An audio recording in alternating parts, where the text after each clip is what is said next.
বিশিষ্টদের হাত ধরে প্রদীপ প্রজ্বলনের মাধ্যমে নেতাজি ছাত্র যুব সংস্থার বর্ষব্যাপী রজত জয়ন্তী বর্ষ উদযাপন কর্মসূচির আনুষ্ঠানিক উদ্বোধন হয়।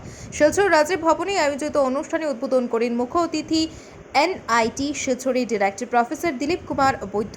অনুষ্ঠানে সম্মানিত অতিথি হিসেবে উপস্থিত ছিলেন কাছাড় জেলা উন্নয়ন কমিশনার নরসিং বে, এসিএস পদ্মশ্রী ডাক্তার রবি কান্নান, নেহেরু যুব কেন্দ্র সংগঠনের উপপরিচালক মেহবুব আলম লস্কর, রাজ্যসভার সাংসদ সুস্মিতা দেব প্রমুখ। উপস্থিত ছিলেন প্রাক্তন পৌর সদস্য Abhrajit Chakraborty, rotary club of greater শিলচরের সভাপতি রোটারিয়ান জয়জিৎ বিশ্বাস।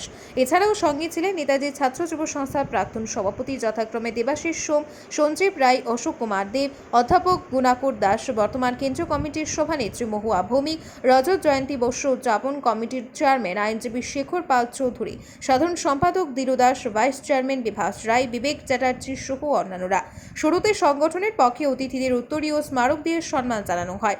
উদ্বোধনী নৃত্য, গণেশ বন্দনা পরিবেশ করে মালবিকা ডান্স একাডেমির শিল্পীরা। এছাড়াও অনুষ্ঠানে নেতাজি ছাত্র যুব সংস্থার সাংস্কৃতিক বিভাগের শিল্পীরা দুটি সমবেত সঙ্গীত পরিবেশন করেন। অনুষ্ঠানে স্বাগত বক্তব্য রাখেন রজত জয়ন্তী বর্ষ উদযাপন কমিটির চেয়ারম্যান আইনজীবী শেখর পাল চৌধুরী। তিনি সংগঠনের বিভিন্ন সামাজিক কর্মকাণ্ডের চিত্র সভায় তুলে ধরেন। সংস্থার প্রতিষ্ঠাতা তথা সাধারণ সম্পাদক দীরু দাস তার বক্তব্যে নেতাজি ছাত্র যুব সংস্থা বিগত 24 বছরের বিভিন্ন সামাজিক দায়বদ্ধতা থেকে সঞ্চিত উপলব্ধি বিস্তারিতভাবে তুলে ধরার পাশাপাশি রজত জয়ন্তী বর্ষ উদযাপন উপলক্ষে বছরব্যাপী 25টি কর্মসূচির বিস্তারিত বিবরণও সভায় ব্যক্ত করেন। এদিন শিক্ষক দিবস উদযাপন উপলক্ষে 25 জন শিক্ষককে সম্মাননা জানানো হয়।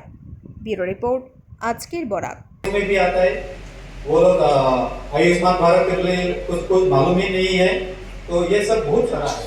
तो एक एनजीओ है कि जो इसमें उसका रोल जो है हमारा फील्ड लेवल में वो पहुंचने के लिए बहुत सहायता कर सकता है। तो एक বছরের মধ্যে আমি যেটুকু এক্সপেরিয়েন্স করেছি, বেসিক্যালি যেটা বুঝেছি যে শিলচরের মানুষজন খুবই উদার এবং ভালোবাসায় ভরপুর। ওনারা সবাইকেই সম্মান করেন এবং আমাকে এই সম্মান করে ইনভাইট করার জন্য আমি ওদেরকে ধন্যবাদ জানাই।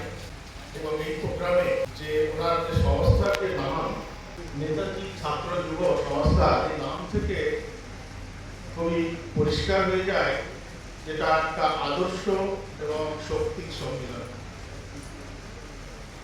এবং যেখানে যিনি দীরু দাস, যিনি অ্যাকচুয়ালি এটা নাকি শুরু করেছিলেন, ওনার বয়স কত আমি জানি না, সব ক্লাস 10 শুরু করেছেন। অলরেডি উনি 24 বছর এই সেবামূলক কাজে ব্যয় করে ফেলেছেন। এর থেকে আর উদারতা কি হতে পারে? এবং যে ধরনের কাজের বিবরণী দিলেন তাতে আমি নিজেই অভিভূত। এবং আমি যদি কোনোভাবে এই ধরনের কাজ কর্মযোগ্যে যদি অংশীদার হতে পারি তাহলে আমি খুব খুশি হব। পার্টিকুলারলি